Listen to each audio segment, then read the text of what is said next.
Assalamu alaikum wa rahmatullahi wa barakatuh. Alhamdulillah wa salatu wa salam ala rasulillah wa ala alihi ashabi ajma'in amma ba'd. A'udhu billahi minash shaitanir rajim. Bismillahir rahmanir rahim. Wailul likulli humazatil lumazah. Respected guests, honorable teachers and my dear friends. Myself Hamza bin Talha from grade 8.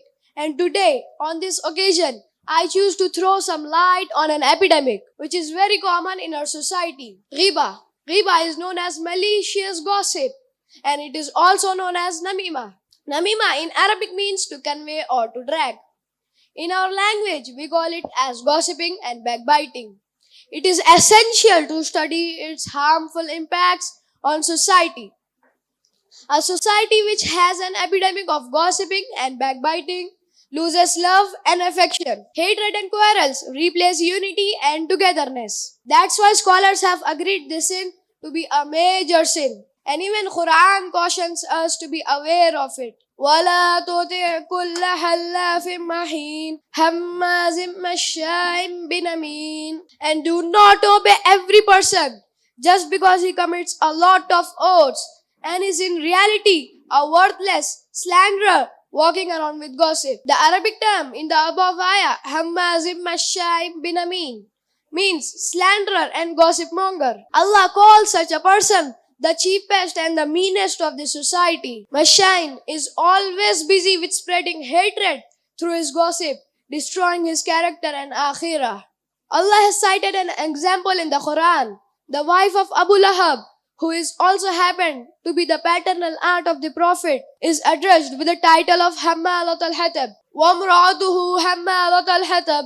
And his wife will add fuel to the fire. Allah himself causes gossipers and gives them the news of their destructions. وَيْلٌ لِكُلِّ هُمَزَةٍ لُمَزَةٍ. Woe to every backbiter and slanderer. Surah Humazah ayat number 1. The Arabic term wail, which has two meanings. First, may Allah destroy you. And second, there is a pit in the center of hellfire, which is called wail, and gossipers will be punished in this fire.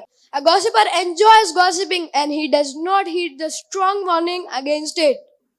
It is mentioned in Sahih al-Bukhari that the Prophet ﷺ said, a backbiter will not enter in paradise. Scholars have said that the gossipers are of two types, khatat and namam. The difference between two, khatat, the one who breaks the relationship, and other one, namam, is attentive to the people, adds something of his own, and passes over the content to the person negatively was talked about. Nowadays, many WhatsApp uncles and aunties busy themselves sharing gossips about their relatives. And even at offices, gossips are cultural part. It is painful to notice that the person who offer 5 times prayer and wake up at tahajjud, besides other good deeds, get involved in gossiping. Thus, they becoming a tool for transferring news of people here and there. They should rather earn a reward of reconciliation instead of fueling more hatred. We should keep our brothers and sisters safe from our tongues. Prophet ﷺ said,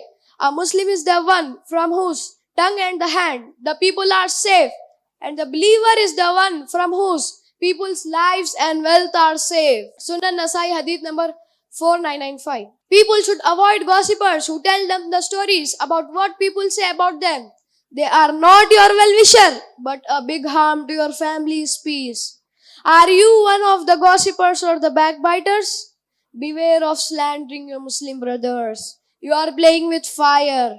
I repeat, you are playing with fire. So friends, let's pray that may Allah subhanahu wa ta'ala protect us from committing this sin. Thank you for your attention. Jazakallahu khair. Wassalamu alaikum wa rahmatullahi wa barakatuh. Come and join us for preparing future global leaders.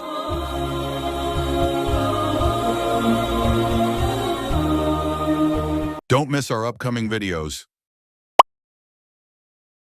Like, subscribe now and turn on the bell icon to stay updated.